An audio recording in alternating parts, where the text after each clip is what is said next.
Breaking news, 2 Aurora police officers are to be arrested for excessive force. Denver7 Investigates has exclusive details. Plus, friends remember the family lost to flooding. Thieves go to town on a Colorado Olympian's home. And free ride? Not hardly. It's not right. A law promised Coloradans they'd no longer receive surprise medical bills. Well, it turns out that law has its loopholes. How much money do you owe? Almost $900 for each bill. Good evening, and thank you for watching Denver7. I'm Andrew Heath. And I'm Shannon Ogden. 2 Aurora police officers will be charged in an excessive force investigation.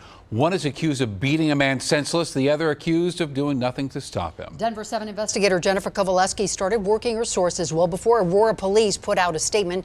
She joins us live tonight with the details investigators aren't yet sharing, Jen. And Shannon, these are serious allegations against an Aurora officer. 2 informed sources confirmed to Denver7 Investigates the male officer was pistol whipping and choking the suspect. A single source says the officer also may have tased him. And during all of that, a female officer stood by and did nothing to stop it. This all happened last Friday while officers were trying to make an arrest during a trespassing call. Aurora police say Officer John Halbert is facing 3 felony charges, including attempted first-degree assault. Officer Francine Martinez is facing 2 misdemeanors for failure to intervene. She's also charged with failing to report the use of force. Both of those charges come as a direct result of Colorado's new police accountability law. Lawmakers passed the legislation last year. It was one of the first police reform bills in the country following the death of George Floyd. We expect to learn even more tomorrow. Chief Vanessa Wilson will hold a news conference at 1 o'clock. APD will also release the body camera video. Sources tell us is difficult to watch. For now, we're live in the newsroom. I'm Denver7 investigator Jennifer Kowaleski. All right, nice work on that tonight, Jen. Thanks. And Denver7 did some digging and discovered this is not the first time Officer Halbert has been on the wrong side of the law. In 2009, he was charged with felony menacing, DUI, and prohibited use of a gun while drunk. Halbert took a deal. He pleaded guilty to the gun charge. The other 2 counts were dropped in exchange. An arrest report was not immediately available. Now, Officer Martinez does not have a criminal record in Colorado. In 2017, she was celebrated for using Narcan to save the life of a man who was experiencing a drug overdose. The Aurora Police Department has earned a reputation as being the most controversial law enforcement agency in the state of Colorado.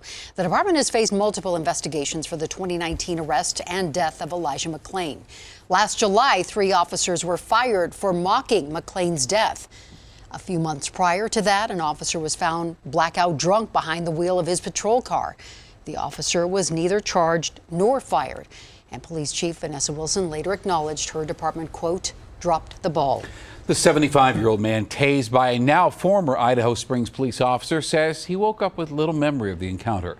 Michael Clark had a stroke afterward. He's now living in a nursing facility. His legal team filed a federal lawsuit today and then conducted and released this interview this afternoon.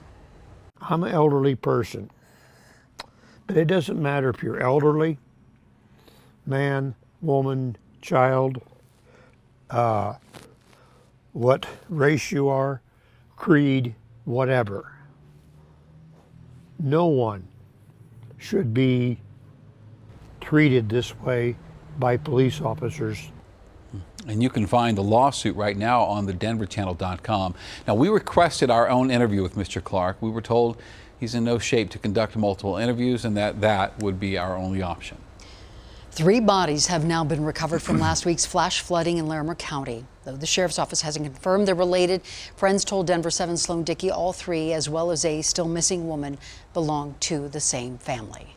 Friends of David and Patricia Brown sharing their memories of a brother and sister who lived with laughter. People had such beautiful, good souls and hearts. And love. You could just feel his heart. You could feel his soul when you were around him. David and Patricia's bodies were identified by the Larimer County Coroner's Office. A third yet identified body is believed to be the pair's father. David's wife, Diane, is still missing. It's so hard for me to grasp. It's so hard for all of us to grasp what's happened. Friends of the family received word over the weekend of the tragedy in the aftermath of the Poudre River flooding that took place last week. The family was spending time at their summer cabin when the floodwaters hit. We all agreed that he was just the kindest person that we knew. Sharing these photos, friends of David say he was an inspiration, someone who inspired. He was never one to need the spotlight. He was always ready to set somebody else up. An employee of Southwest Airlines for more than 30 years and a leader in the acting group called the Oxymorons, friends agree his humor and love will be missed. People need to know that we've lost some really good humans. Sloan Dickey, Denver 7. Aurora police will no longer devote their time toward chasing people involved in street racing. Instead, they'll just take their plate numbers and then eventually their cars as well. Under an ordinance passed tonight, drivers will be required to meet with the court for the first offense, and by the second, they stand to lose their cars for up to a year. So this past weekend, Anastasia Zolotic became the first American woman to win an Olympics gold in Taekwondo. And while she was preparing in Taekwondo, somebody was ransacking her home down in Colorado Springs. Zolotic's family was leaving for a watch party in Orlando when they realized a trailer and 2 ATVs were gone. Well, Mom and Dad chose to celebrate their daughter and worry about their missing stuff later. Either we continue, and go with it, or stay home and, stress my daughter. Why are we home? Why didn't we go to, watch party? Zolotic has lived in Colorado Springs since 2019. She's all of 18 years old. It's been 2 years now since Colorado passed a law to prevent patients from being stuck with surprise medical bills. But surprise, surprise, there are exceptions. And as Denver7 investigates, Jennifer Kovaleski found not knowing what they are can cost you thousands. A call to 911. 911, what is the address of your emergency? And a ride in an ambulance shouldn't come with a huge surprise bill. From what I understood, it was emergency care. Or at least that's what Crystal thought. And it's completely asinine why you would not be covered. Until she got this bill from Denver Health. How much do you owe? Almost $900 for each bill. In the end, nearly $1,800 for 2 rides in an ambulance. It's not right. There's no way that I was going to call an Uber to get in because it's cheaper. Denver7 Investigates has been looking into your cost of care. I thought it was completely outrageous. We recently exposed how contract disputes between doctors and insurance companies are leaving patients caught in the middle, forced to pay large out-of-network medical bills. It's desperately unfair to have networks that are so small that you can't find an anesthesiologist in 50 miles. It's a lot of money for anyone, especially when it's a surprise. We did some digging in Crystal's case.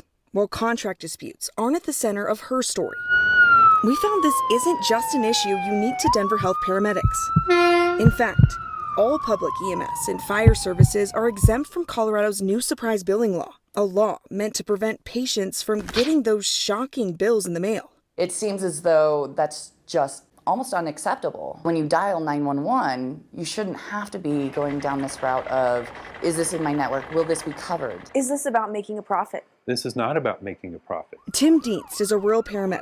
You can literally go from hero to goat in a matter of a postage stamp. And head of advocacy for the Emergency Medical Services Association of Colorado, or EMSAC. What do you say to patients who think it's not fair that you're exempt from the surprise billing legislation? They have to understand the nature of the business. It doesn't matter who you are.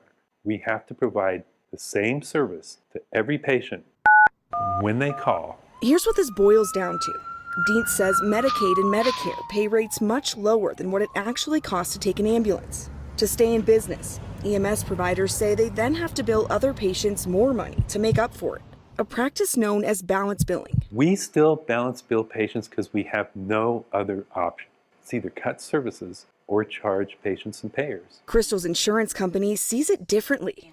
United Healthcare accuses Denver Health of putting profit over patients. It says Denver Health is taking advantage of its exemption to bring in more revenue by surprise billing patients. I can't think of any EMS agency in the state that is looking to go out and gouge anybody. In responding to the accusations, Denver Health says it is following the rules of the law, writing in a statement, it is mission-driven, not profit-driven. It really is hard because medical, you can't plan medical. For Crystal.